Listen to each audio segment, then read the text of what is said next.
Welcome back to Meet the Industry. My name's Jocelyn Vega, and today I have my friend, the very talented, ambitious Jessica Flores. Hey girl, what's up?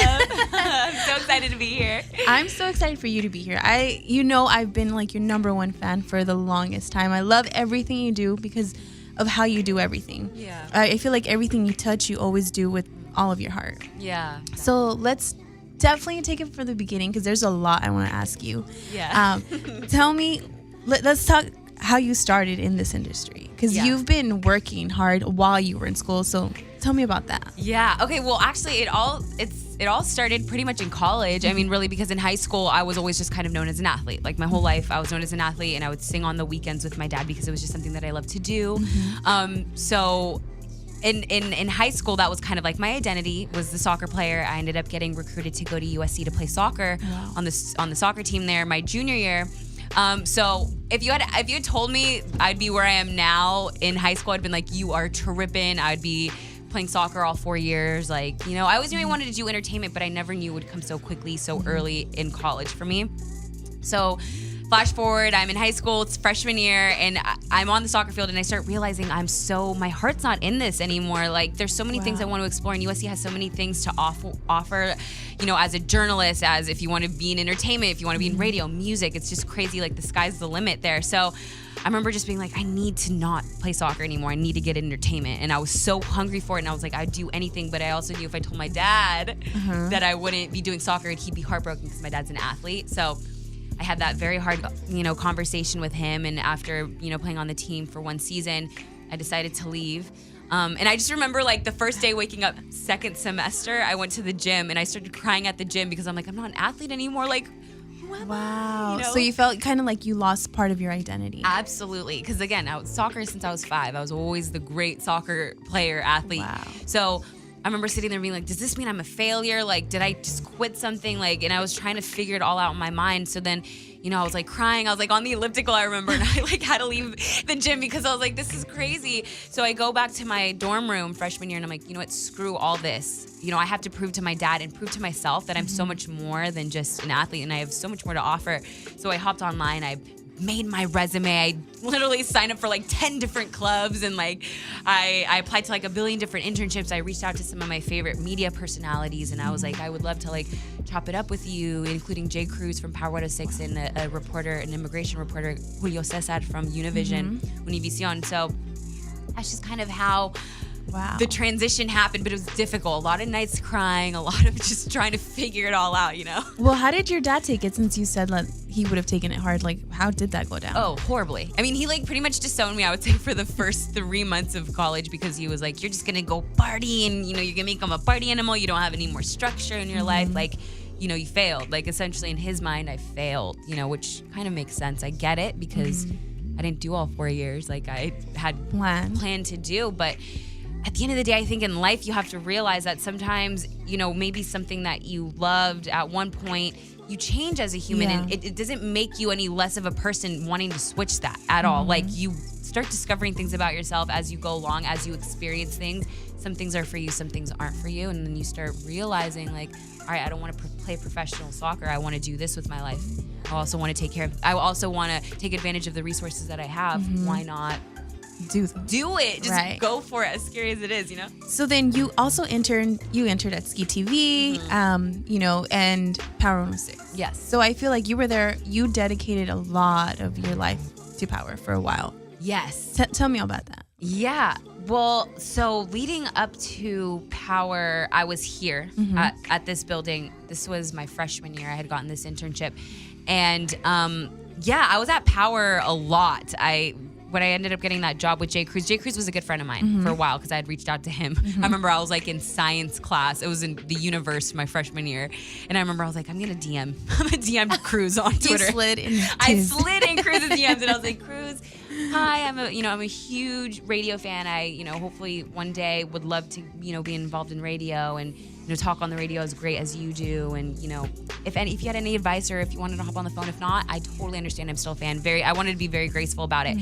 Instantly responded. He's like, call me after class or whatever.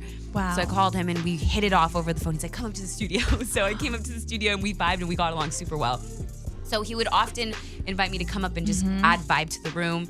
And then there was one particular time when he invited me up and then the producer wasn't there. And I was like, oh, like, where's the producer? He's out here. He goes, well, he actually isn't with us anymore. We're actually in the process of finding someone.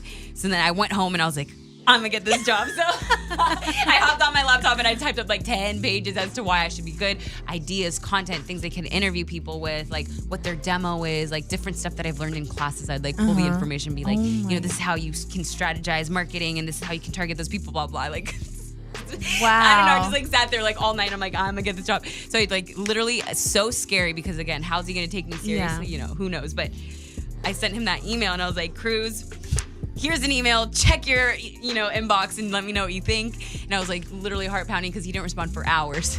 And then he finally responded. He goes, this is amazing. I'm going to send this to Jimmy. Like, let's try to move forward with this. And I was like, oh my God. I was like, I'm tripping out because at the time I didn't know how to run a board, which would have been the job. And I'd never produced a radio show of that caliber. So I was like, what did I just get myself into? Like, this is crazy. And I was like so nervous. Yeah. But, obviously moving forward, everything worked out and ended up producing the night show at Power with J. Cruz and Jess Incredible. And I'd, add vibe and like scream in the background, whatever.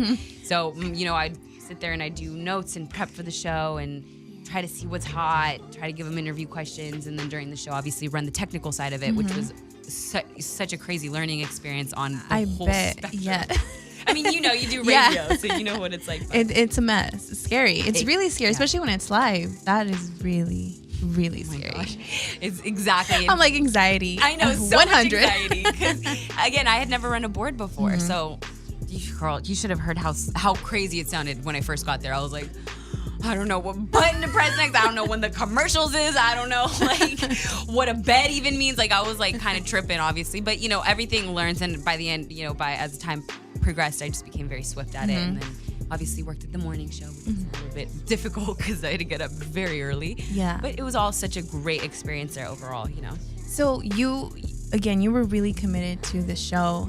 How did you know that it was time for you to move on and really do what you wanted to do and follow your dream? Oh, man. Well, I think I started having those thoughts really when I started working at Radio Disney as a personality, which actually started working at Disney before Power. And I remember sitting there and I'd watch people interview some of the artists, like even Disney Channel artists and stuff. Not to say I want to be like a Disney Channel person, but I just remember hearing and being in the room. And this was like my first exposure ever to like real artists getting interviewed. So I remember sitting there and being like, oh my gosh, it's crazy because I grew up singing my whole life. I know I could do it if I really wanted to. Like I know this. But I'm on this side, I'm on, the radio side, which is just as fun because I love talking to people and I love it. Like I'm passionate about it. But in my mind, I always knew this was not going to be something that I would just accept forever. Right? I always knew, like, it's always going to be in the back of my mind that what if, and it was already. Like I had almost kind of accepted it. Like I've accepted that I wouldn't accept it, but I've accepted that I wasn't going to go for it type deal for a while. And I just remember just being like, God, it's so hard because if you're in radio and you're trying to transition into music, it's difficult because there's almost that like awkward gray area where it's like, oh, so you're trying to do music? Like, it can get weird in the radio industry. Yeah. So, and especially like working at Power, it's like, how do you tell people, oh, I'm leaving this to do music? It's tough because when you're an emerging upcoming artist, it's tougher in buildings like that when they're only dealing with the mainstream people for the most part. So it was definitely difficult, but luckily, I have a lot of great friendships there of people that are just like, go for it, Jess. Like, you want to do Spanish music, go for it. And they made me feel very comfortable. And you sang on air, right? Yes. How was that? Were you scared? Because it was like, it was a morning show, right? It was a morning show.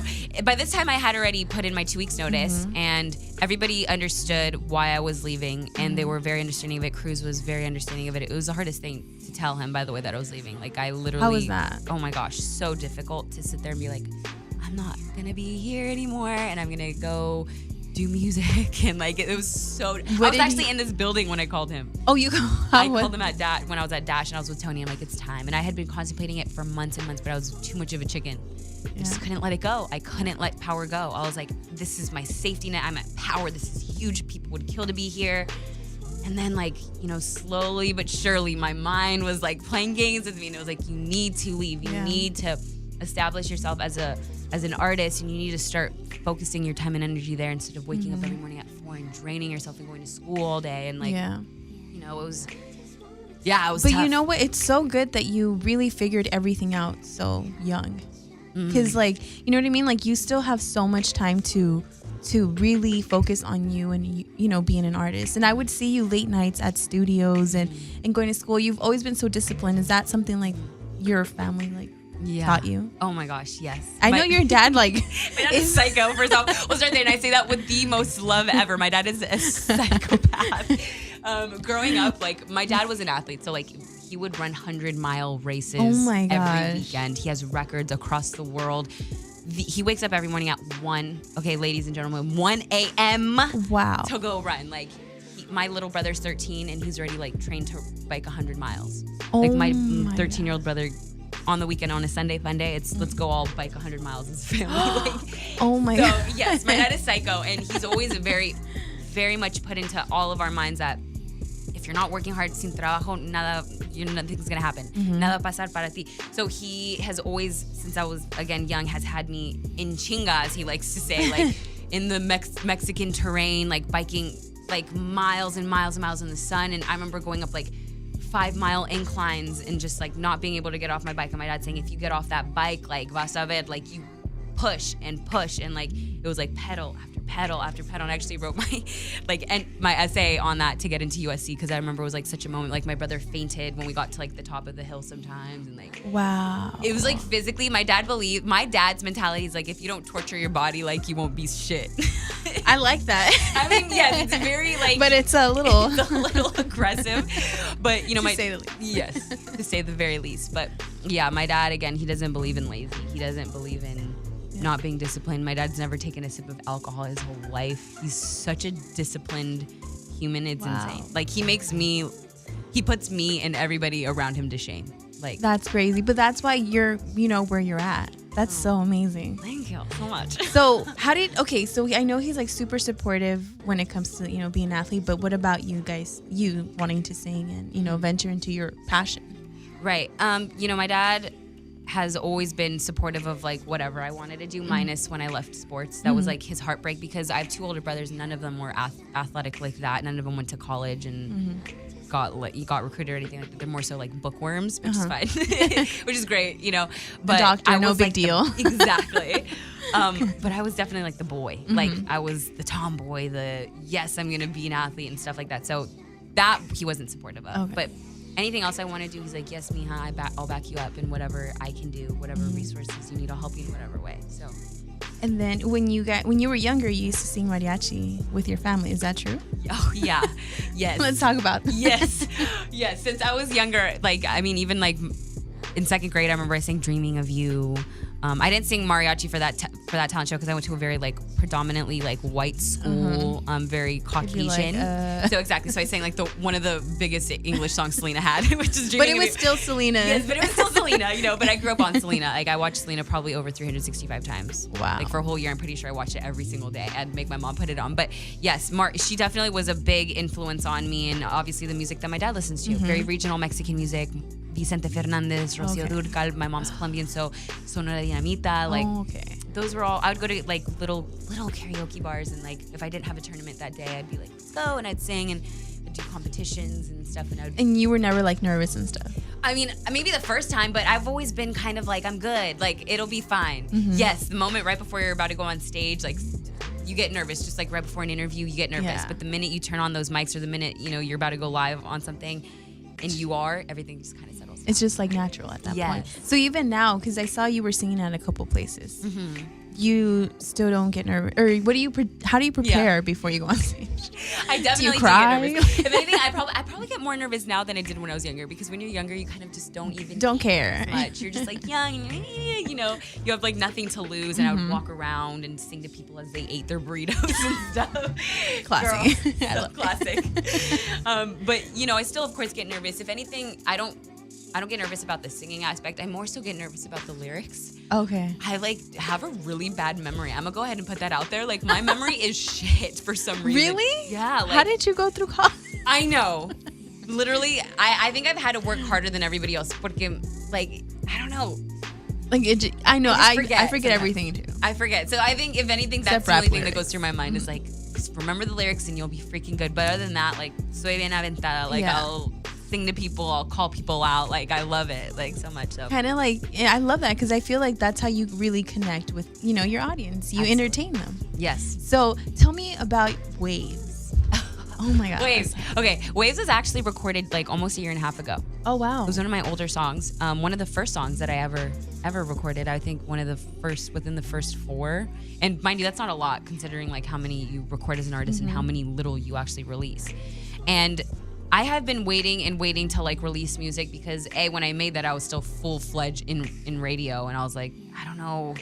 I was very skeptical to release music as a radio personality and working in a building like Power, because I could see how it could almost be like a kind of like a conflict of interest, and I wanted to be respectful of where I work. So I was like, you know, it just has been sitting in my email account. So I remember me and Tony have been discussing, Tony being my manager, shout out Tony, he's amazing. Love him. But we had always been discussing, like, we consistently were talking about, you know, exactly like how I was going to release like the song and what we're going to do. And then finally we both just decided, you know what, why don't we just release Waves? It's a great song. It's summer. It's now or never. Like, summer's about to wrap up. Right. And I was like, all right. So literally that day, I'm pretty sure the song wasn't even like mixed, to be honest. I'm pretty sure that was like a rough, but you know, it still sounded cool. Yeah. I liked it, and it was like such a vibe, and I still like fucked with it 2 years later. So I just remember I was like, all right, let's set up the YouTube account, let's set up the SoundCloud, and let's just drop in. I was so nervous because like so many radio people follow me. So I was like, a lot of people follow you, so that's you know what, that's what I was gonna ask you, because I feel like even now, like, you put out a picture and you get nervous to see like what people are gonna think, but when it's like your voice like performing, like, I mean, I'm like nervous for you. Look at me. Oh yeah. How was that? Like, what did you feel? Stressful. I remember actually I was sitting with Roberto, who's like a very, very, very, very good friend of mine. We were sitting on the couch, and I had already gone live on YouTube. I had already gone live on my Snapchat. I had already gone, just YouTube and Snapchat. And on my Snapchat, which I have, you know, some followers on, I was like, hey, make sure you check out the song. And I didn't want to go live on Instagram yet, because Instagram is where all my radio friends follow me and stuff like that. And they have been waiting. Everybody knows I'm about to do music. Everybody knows that's what I want to do. So the first song to me was like, oh my gosh, this is so stressful, because this is the first song people are going to hear. It's like my coming out type deal. So I was like super stressed. But I was also very confident in the song. I knew it was a great song, and I'm so in love with it. And if I'm in love with it, and if I love it, that's all that matters. Especially 2 years later. Yes, I was still in love with it. That's great. I was still like, this is totally me, and that's how I knew. It's like thinking about wanting to get a tattoo. After 2 years, and you're still thinking about it every single day. You're just get it. Just get it. Just pull the Band-Aid. So yeah, I finally decided that night. I'm like, all right, I'm gonna post this graphic with the sound bite on it, and I'm just gonna go live. And then the reaction from there was like amazing, and like I couldn't have been happier, you know. Yeah, it was insane. Like the people that were texting me and like blogging it, radio friends of mine, and then even some people at Univision had posted it on Facebook. And oh wow. Did you expect that kind of response? No. What did you expect? Truly, I didn't even know what to expect.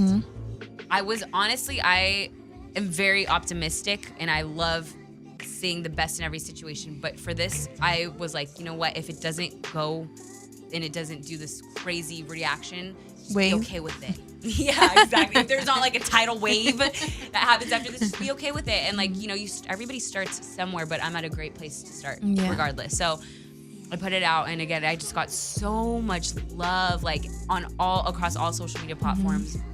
And like, even, you know, a lot of people in like different radio buildings have like hit me up and been like, this is amazing, like keep going. And I feel like everyone also is just so happy to see you like do this. You know what I mean? Like, I think everybody, like you said, was really waiting for this. Like, we were all waiting for you to drop something, and you know what I mean? Like, you didn't let us down. I know. So I'm like, so thank you. Oh my gosh, you're welcome. No, thank you guys. I mean, thank you, and to obviously everybody who has been so supportive of it. Like, you know, and there's only more to come, and it's only been such a great reaction, and it's crazy how the minute you put something out into the universe, like the universe responds. Yeah. So like, for anybody who's listening, like, if there is something that they're just so hesitant to go for, trust, I understand it is so hard, and it's so scary, and it's so vulnerable, but you just go for it. And if it doesn't work out the way you initially wanted to, it's freaking fine. You just keep going. Like, you know, you keep pushing. You keep doing, at least, you know, keep trying. Yeah, and you've experienced that, I'm sure, too. I mean, working in this industry. Yes, it's really hard because, you know, people think that, you know, you got in things so easily. Like even like the whole Power 106, the fact that you didn't ask him right then and there, like, hey, can I be the producer? Like you went home and you literally worked your butt off to present something. Yeah, you know what I mean? And even with that, like I had to somewhat have some sort of confidence coming in, because even like leading up, because I interned at Univision, was like one of the first internships I got apart from ski. And I remember even up to there, I knew Univision, it wasn't just be a hookup, because I did have a friend that worked there, and I could have been like, give me this internship or like put in that word. No, I like produced at USC. I hosted at USC. I did USC radio, billion internships. I interned at the radio station there. I was not sleeping. And then even my internship at Univision was like at 4 a.m. Wow. Monday through Friday, unpaid, and then I'd go to school and do all the other activities. I remember I was averaging maybe 4 hours of sleep, and my mom even looked at me. She's like, "You look ill, Jess. Like, relax." Oh my god. And then it paid off. Yeah, like it's but we don't recommend it. No, don't recommend. Like, definitely, I was seriously ill. Like, I was sick. But yeah, you know, you definitely have to go through struggle. I do think you have to pay your dues, and I do think you have to prove yourself before you ever get anything handed to you in life. That's my dad for you, though. That's my right? Dad. It's nice speaking to your dad, Maria. Yeah, and maybe Dad, I hope you're listening to this. That's what you taught me for sure.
now that you have more time, I mean, because I feel like you still do a lot, but you have more time to dedicate to your music?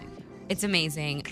You know, the thing is obviously because I'm not at Power and I'm not getting like money, more so I don't have like that job in music. Obviously, I'm not gaining any monetary gain from it at the moment.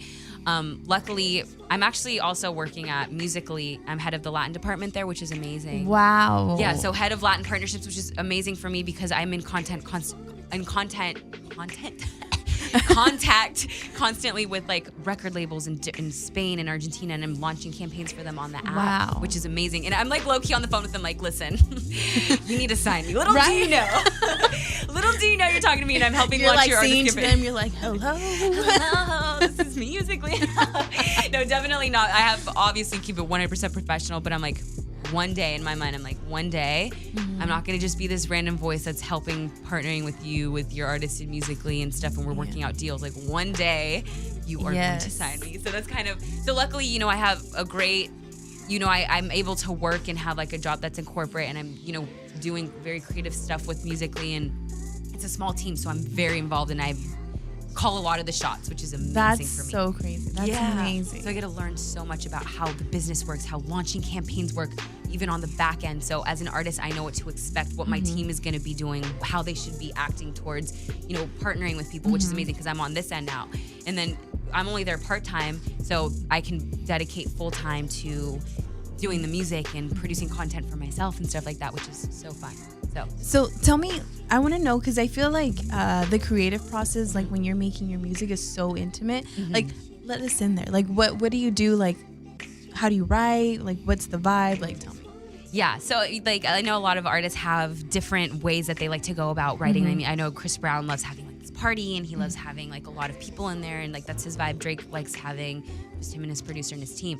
I like having people that I am comfortable with, and I'm comfortable with their vibe and the way that they're going to contribute and stuff. I do not do bad energy. I do not need anybody that's going to shut me down, because again, it's like, I want to be able to have like my voice 100% be heard. And especially when you're coming out as an artist, you have a lot of people telling you what you should sound like, what you shouldn't sound like, what you should say. No, that word isn't that. Maybe it shouldn't be that. No, you have so many different people trying to control that. Right. Especially again, when you're starting out and you haven't established yourself and people don't trust your opinion so much. Right. So I need it, for me, I need a happy, energetic studio, but it doesn't mean a lot of people. It means the right people. So it could be, I mean, I could bring anybody, even people that don't have a music background. Like, I totally am open, as long as, you know, they're people that I trust. Right. And people that I trust, you know, of course, their opinion, and I know they're still going to be open to like all the input that I have, because it is, you know, my music at the end of the day. So it's important. Right. You know? And people, I feel like people can feel it. Like with your song Waves, it's a feel happy song. Like, it makes me feel good. You know what I mean? Yeah. Like, Does it really? I promise you, like, it puts you in like a good mood. You know what I mean? Like, I love music that puts you in a good mood. You know what I mean? And so I feel like if you have to have the right vibe. And speaking of which, I feel like you're so positive. Even when you have like shitty days, or, you know, you say like, you know, today wasn't the best, or but I'm still gonna keep going. Like, how do you remain so positive and so like just go with it? Oh man. Yeah. Of course, as like anybody, we all have like days where we're just like, oh my gosh, like this sucked, or maybe you have a regret of something you did, or maybe somebody came at you in a weird way and stuff. Like, I mean, everybody, no matter what, family stuff, like life happens, shit happens. And then I think the thing that humbles me and brings me down and makes me again realize like what my blessings are and like everything that I have going for me is I actually love watching documentaries, which is crazy. And I think in another life I would have been like a Vice reporter, because I love investigative stuff. Goals, right? I know. Maybe one day I'll maybe partner with them. I would love to do a story for them. But I think, and it's not so much being like they have a shitty life at all, because it's not the case. Everybody is blessed and has their own blessings and set of cards that they're dealt with. But no matter what happens in my life, like, I have still been so unbelievably blessed. So yes, I allow myself to have moments where I'm like, I need to unleash, or I need to unwind, and I need to just vent, or I need some time to myself, or like, I'm not happy. I mean, everybody goes through that, but I think it's so important to always bounce back and not stay in a dark place for too long. It's okay to be in a dark place. Like, it's okay to have a bad day. It's 100% okay. Like, we're allowed to have that. But I also think at the same time, it's important to bounce back and not stay there for too long. So I always just remember, like, and as cliche as this sounds, like, everything good in my life is what I remind myself. So, like, let's say my car gets towed, which, mind you, it's happened like literally 5 times in the past 2 months. Are you That's serious? USC. I know. Maybe not 5 times. I might be exaggerating, but yes, it happens. And like, it's such a shitty feeling walking outside and not seeing your car there and being like, I'm about to pay $300 that I don't have in my bank account. God. And that can ruin somebody's day, and it's happened to me so many times. Just as an example. But then, you know, as I'm on my way to the shop, and I'm like super quiet, and I'm in my thoughts, and I'm like, this shit sucks, or, you know, this is not an ideal day for me, and it's like a horrible way to start your day. Then I remember, I'm like, but Like, I'm about to eat and I have a car to begin with to pick up.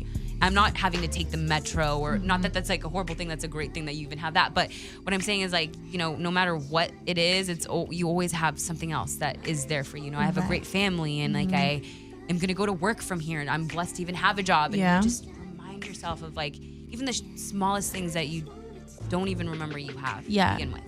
Yeah, like I honestly, when I get ungrateful and, you know, that happens, you know what I mean? Like, you get so mad over dumb things.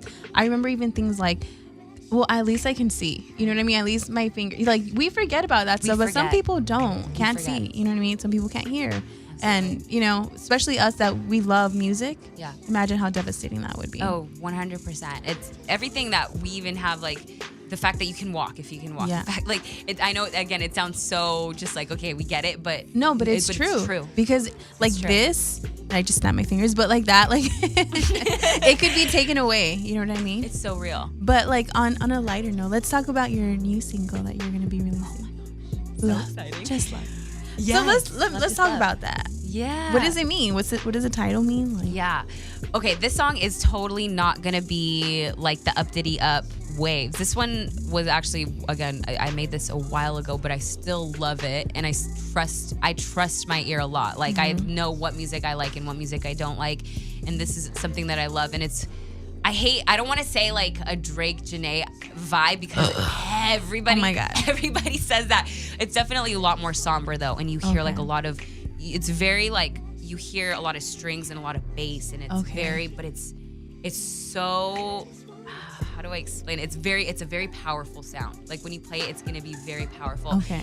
And initially when you listen to it, it's going to sound like a romantic story between like a boy and a girl, but when you see the visual, it's going to be something completely different. If you listen to even just the title, Love, Just Love, and I love the uppity up, like positive, and I love that sound, but I also have so many more deeper thoughts that I have within me, and messages I want to get across, like whether it's political or whether it's, you know, social. Like, there's so many different layers that I want to say in my music apart from just the surface level. So this one, the visual is going to be extremely powerful, and it's going to go so much more beyond just a guy and a girl interaction like you initially hear in the lyrics. Like, it's going to be about what love means to a particular person. So, I don't want to like spoil it, but I love talking about it. I love explaining like the I'm like trying to reel you in. I know. But the visual for sure is going to have, there's not going to be like models or anything like that. I want to have. Okay, fine. I won't different. Joss, I was going to ask you, reach out to you and stuff, you know. And, but no models. No models or anything like that. No like paid people. I want it to be organic. I want it to be organic, everyday people, and I want to kind of illustrate what love means to them, and kind of have a story and kind of show different people's stories, whether it's an immigrant, whether it's a kid staying after basketball practice because they're passionate about it, or a mother holding their newborn child, or older couple that have been together and maybe have a crazy history. I want to kind of portray what love means to them, because love means different things to everybody. Right. So that's kind of like the basis. I'm honestly getting, especially when you said like the oh my gosh, I mean, you and I both know. Yeah. It's something I'm passionate about. Me too. You know, it was like, especially where my family comes from. I have a lot of family that immigrated here from different parts of like the world. Everybody does, really. Yeah. If you think about technically. It. Like, technically everybody does. And, you know, maybe you don't feel it because you're fourth, fifth generation, but at the end of the day, I'm sorry, if you track enough time, you immigrated here. Exactly. Mine just happens to be a little bit more close to home because mine was maybe a little bit more recent. So I understand the whole struggle. I understand what it's like to have close family that, you know, has come here, and, you know, we just try our best to contribute the best way to society as we can, and fighting a lot of stereotypes and stuff like that. So I want to for sure like show that, because that's something, you know, that's something that I'm passionate about. And you know what? I like that, you know, you have such a great platform, like you really do, and the messages that you're giving out, like you're speaking for a lot of people that can't speak, you know what I mean? Oh my gosh, that don't have voices. And I always see, like, when you go to Mexico, like, and you snap, I love your Mexico snap. From partying to, like, you know. Yes. But, we go drunk from like like charity real quick. Right. No, but seriously, you do. I love it. But you know, I've seen places. I saw a snap a long time ago, I think, and you had some kids at your, you know, with your at your place, and you guys were like taking care of them. Tell me about that, because a lot of people don't know like about those type of kids. Right. Yeah. I mean, anywhere you go across every across any continent in the world, you're going to find kids that are orphaned or less fortunate than, a lot of people. They're kind of like in the bottom percentile of like, resources that they have. So obviously like in a country like Mexico, maybe you see it a little bit more. 'Cause a lot of the times opportunity isn't as abundant there as it is here in the US. I mean, here you have so much opportunity to be self-made. You just have to do it. You just have to go after it. Maybe your cards aren't as good as other people, but at the end of the day, in the US, you do have more opportunity to quote unquote make it for yourself. But in the US, a lot of the times, like there's a lot of kids, a lot of families that aren't given that opportunity, and it's very difficult for them to come up. Really, it's almost near impossible. Yeah. So, there's a group of there's like kind of, I guess, a demo within my town of Jalpa, Zacatecas, and there's like kind of like a group of kids that you see there, and they, dress in they don't even really speak Spanish, actually, to be honest. They speak in their native tongue. Wow. So yeah, they're very traditional, have held on to their roots, and they lack a lot in resources, and really a lot of the people in the town kind of push them to the side, and they're little kids and they're asking for money, and they have parents that, they sleep on the streets with their parents, and they're very much ignored. And if you do associate with them, people kind of look at you. It's kind of like as if you were sitting around and you were talking to like a homeless man, like in downtown LA, people would kind of look at you like you're crazy. It's kind of the same thing, except there's kids involved. So my mom is, what my dad teaches me is toughness. What my mom teaches me is love. Like she is caregiver, lover. She will bring anybody into her home and feed them and bathe them herself and wash their clothes for them and do their hair and do whatever, give them a bed to sleep on. That's just my mom. And that's her biggest passion growing up, was to start an orphanage and build something and house all these, people in need. So, she was actually, I owe her all the credit. She was the one that initially started bringing kids into our home.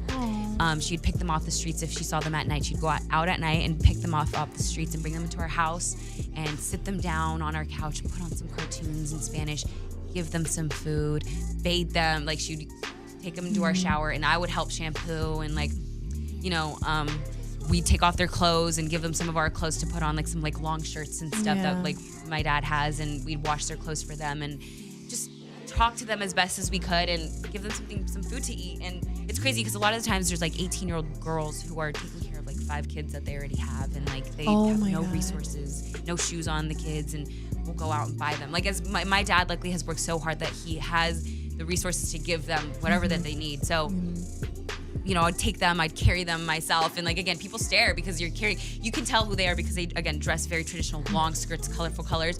I'd like take them and I'd walk them to the shoe store, and I'd be like, which ones do you want? And they're just so excited, and like, those are the moments that humble me when I'm here in the US and I'm dealing with entertainment bullshit and like whatever, political stuff. I'm like, fuck all that. Like, there's a whole nother real world happening.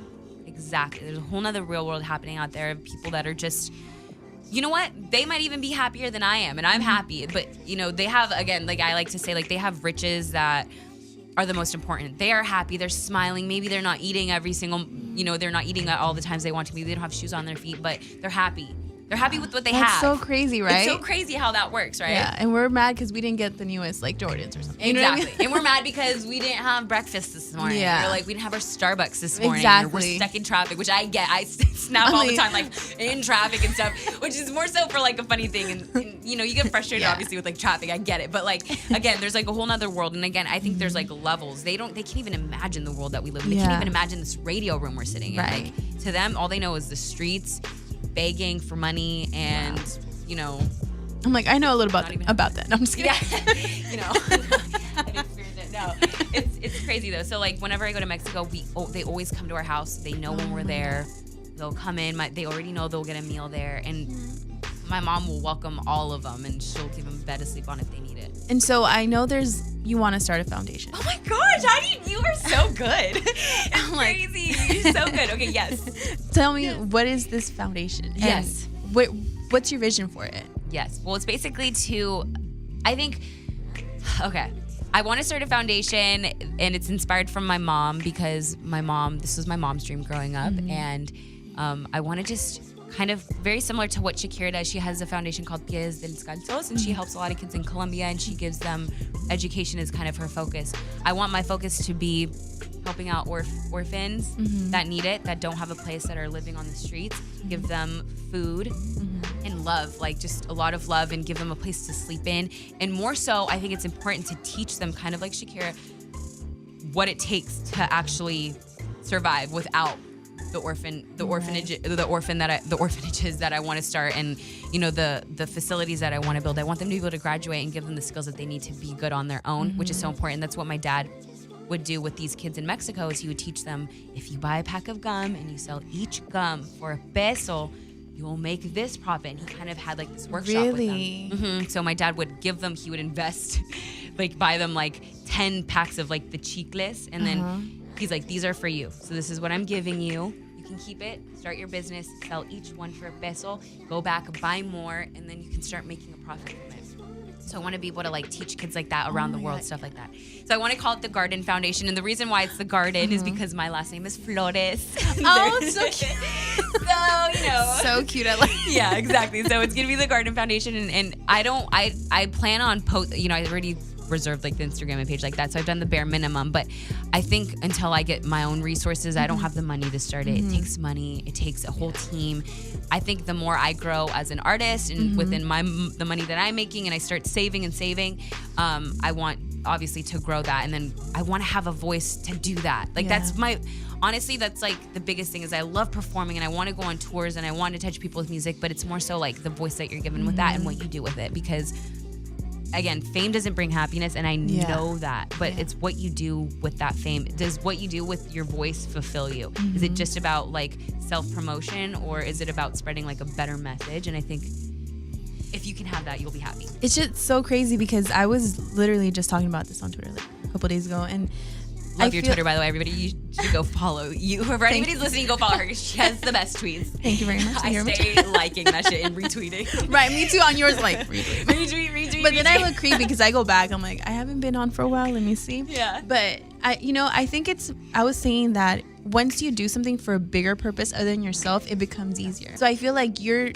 not really doing it just because of you. You're doing it because you have this whole other purpose, which you already know. You know what I mean? Yeah. Like you already know you want to do that, and you already have shit lined up that absolutely. You want. And you know what? Even again, working in radio helps you realize it so much, because when you're first starting out, it's like, oh my god, how exciting! I'm in the room with this person, and oh my gosh, I'm out here. Like you get like so hype off stuff like that, and then you realize it really ain't all that. It ain't shit. Like really, the whole fame thing, it's all a facade. I'm gonna tell you right now. It is. Hollywood is a facade. I mean, if you think about what Hollywood is to make money.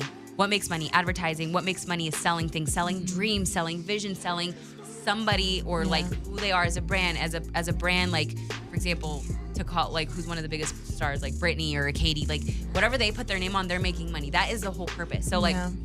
They're regular people, just like anybody else. They just have a crazy team behind them. They're, the media controls everything. Like great you publicist. can make you can make anybody famous.